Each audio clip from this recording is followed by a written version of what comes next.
his own bias in the Clinton investigation and then the Trump-Russia investigation.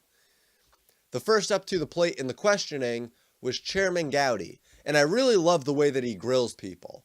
He pointed out how Strzok was talking about impeachment for Trump one day after Mueller's special counsel was appointed, and then he was talking about impeachment again 5 days later.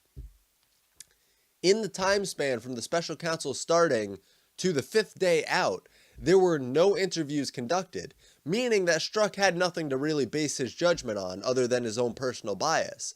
But Strzok was now also talking about stopping Trump. And Strzok had some responses that were coherent and mostly either lies or deflections, but still coherent.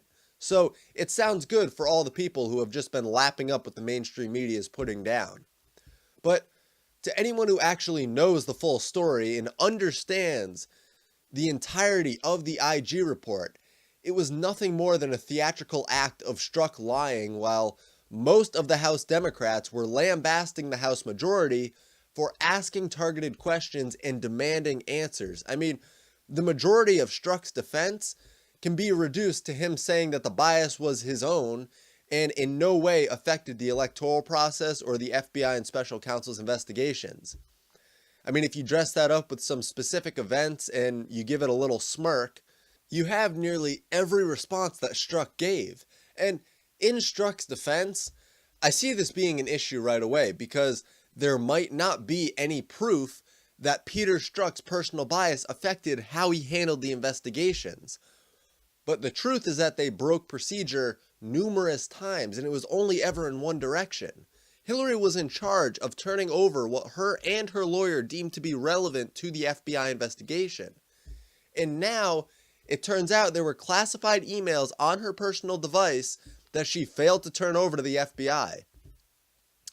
Strzok also contradicts himself several times, saying Mueller did not speak to Strzok about his texts with Lisa Page before he was fired, then saying that Mueller briefly talked about them before Strzok was fired. And he told Gowdy that Mueller didn't fire him over the texts, but then he said that it was because of the texts and public appearance. So there's clearly something here between Strzok and Mueller that isn't being conveyed properly. But I think that Strzok and the House majority were really just talking past each other for a lot of this because the House majority seemed to be making the case that Strzok was biased and his bias affected the investigation. But most of them didn't provide further evidence that Strzok committed any act solely as a result of his bias. They pointed to his texts and what was found in the IG report for the most part. Trey Gowdy was one of the closest to the real question when he said Strzok was the originator of the investigation of Russian collusion with the Trump campaign, and he was the point of contact, he was the lead investigator, and he drafted the document that set it in motion.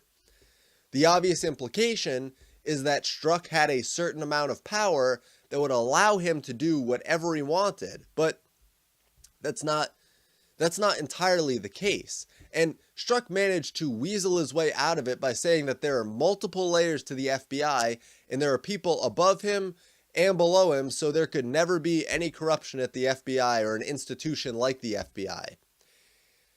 Here's the thing though.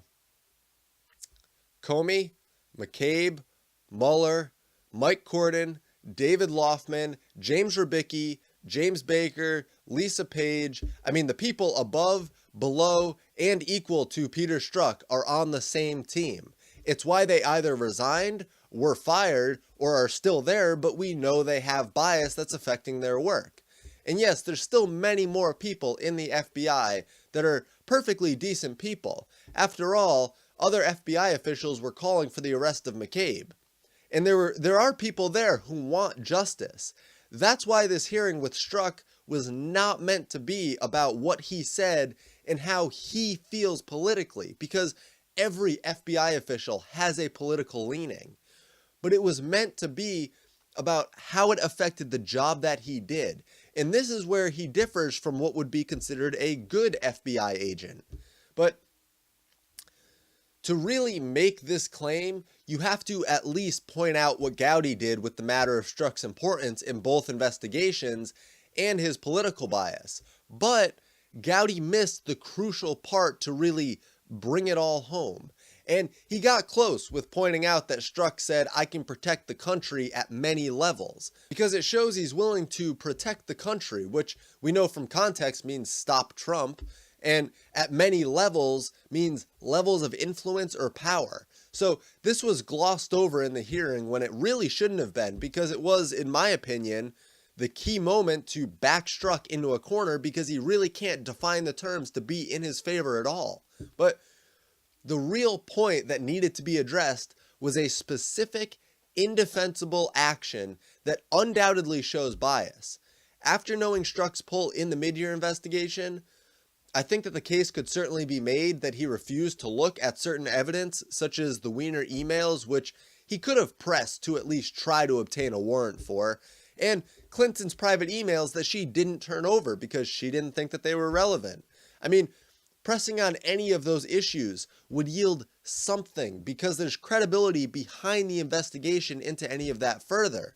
And I have a strong feeling that at the bottom of that rabbit hole is Mr. Strzok's bias, and or Mr. Comey's bias, and or Mr. McCabe's bias. I mean, the list goes on. And what I really mean by pointing all of this out is that just because Strzok's bias might not have affected what he could do during the investigation, it doesn't mean that his bias wasn't amplified by others around him.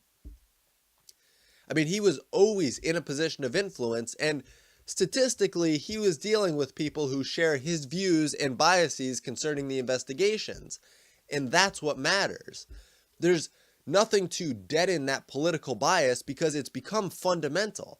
And I said Gowdy was one of the closest to asking the real question, but Louis Gohmert, you'll see a clip of him at the end of this video. I think he hit the nail on the head as far as I'm concerned. I mean, he got a very submissive answer from Strzok because he asked about something that Strzok had sole control over, and he just dropped the ball on it, likely because of his bias. Gohmert said that the Intelligence Community Inspector General found that every single private Clinton email, except 4 of them, so over 30,000 that she didn't turn over, were going to an unauthorized foreign entity unrelated to Russia. And the ICIG presented the findings to Strzok, but he did nothing with them. The findings were also presented to Horowitz, and he did nothing with it. But Gohmert points out how Horowitz gave us 500 pages of FBI bias and then threw a bone to Democrats and said there was no bias. Plus, Horowitz had a reason to deny the information the way that he did, but he had a reason to report on the FBI also denying the information. Horowitz couldn't actually do anything with the emails or their contents. All he could do is point out that Strzok was presented these findings, and he personally did not act on any of it. Again, I don't think that Horowitz wrote the entire IG report. I don't think it's reasonable to assume that no one else had influence over some of the doublespeak in it. And it's really beautiful how Gohmert backed Strzok into a position where all he could do is say that he doesn't recall the contents of a conversation with the Intelligence Community Inspector General. It was also the Intelligence Community Inspector General that pointed out the FBI supposedly just missed emails on Hillary's server that were openly marked as classified with a C. So I get that I'm just rambling on about the hearing at this point, really, but there's not much to report on other than the fact that there were some people who just started shouting at their opposing House members. Primarily the House minority was doing this, and I'm just calling it like I see it. And it turned into this grandstanding for Strzok, where the House minority was apologizing to Strzok and legitimizing the Russia investigation because they read some mainstream news and now they think that they understand what happened during the 2016 election. I mean, it was really a sad display. And the House majority tried to get specific answers on some important questions, but Strzok either phrased the answers differently, so he was answering the question but deflecting from the key point, or he was saying that he can't speak on the ongoing Russia investigation, which is true, or he was just rehearsing the mainstream media talking points and claiming that he didn't let his bias affect the investigations. I mean, personally, if I could have asked questions, I would have asked just two to start to really expose Strzok's flaws. First, what precisely were Strzok's duties in the Clinton investigation and in the Trump-Russia investigation that he was a lead agent in both on? And second, were there any of those duties where Strzok was the top of the chain of command? If no, then I'd dive into those questions surrounding others around him, because he'd likely bring up Comey or McCabe or Page or one of the other many corrupt FBI officials that's either resigned or been fired or is still there but we know is biased. I mean, and if he answers yes, then you'd have a vulnerable place to start to chip away at, because you've now isolated Strzok as being the sole arbiter in a certain scenario, and any break of procedure connected to that can directly be attributed to his own biases. And if you want to hear about how the FBI broke procedure, just watch either of my IG report videos. They were breaking procedures at every turn. So the chances that Strzok had a strong influence in a scenario where protocol was broken is rather likely, specifically given the nature of his texts and his high position of power, even though you should never attribute malice to someone just because of the corruptibility of their position.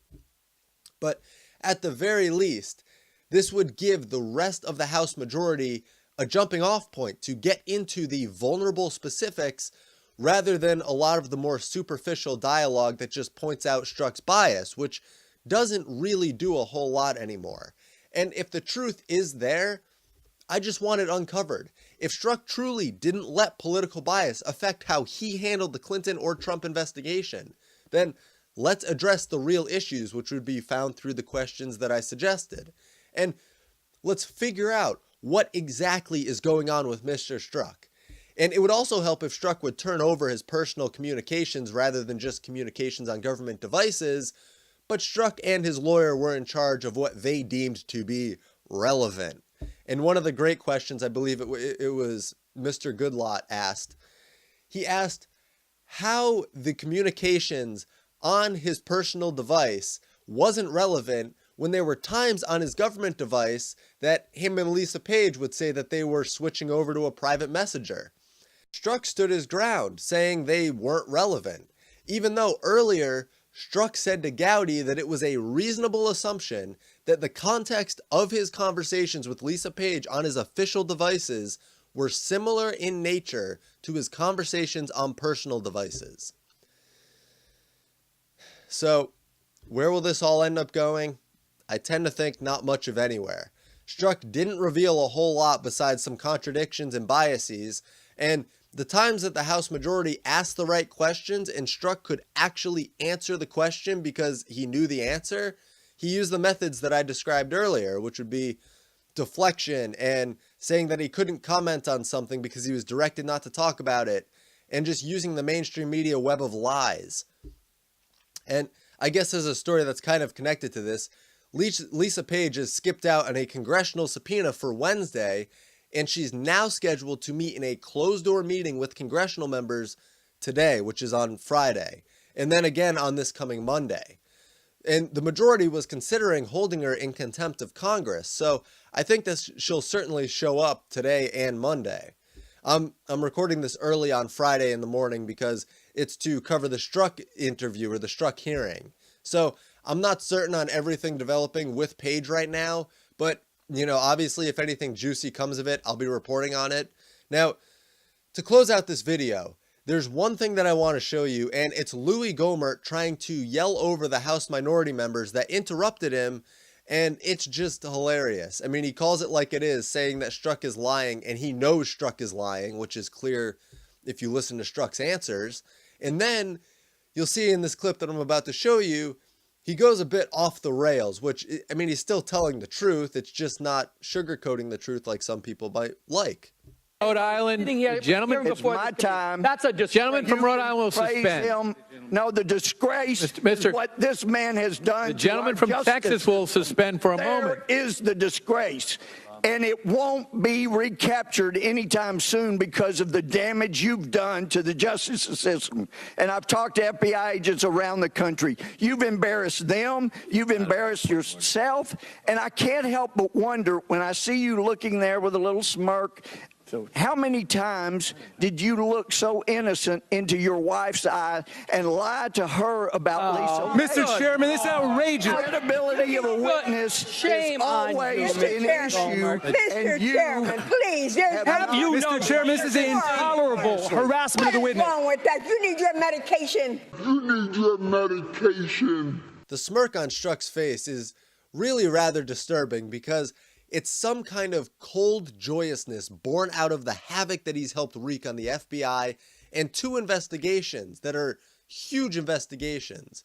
And I say that he helped because clearly he wasn't acting entirely alone throughout it all, even though he had a massive pull in both investigations. But anyways, I'll keep you updated on this, and like I said, maybe I'll report on the Page story depending on how much actually comes out about it or how much is all that interesting. So thank you all so much for taking the time to watch this video. If you want to support independent journalism, I have donation links and my Patreon link in the description below. I also have merch if you're interested.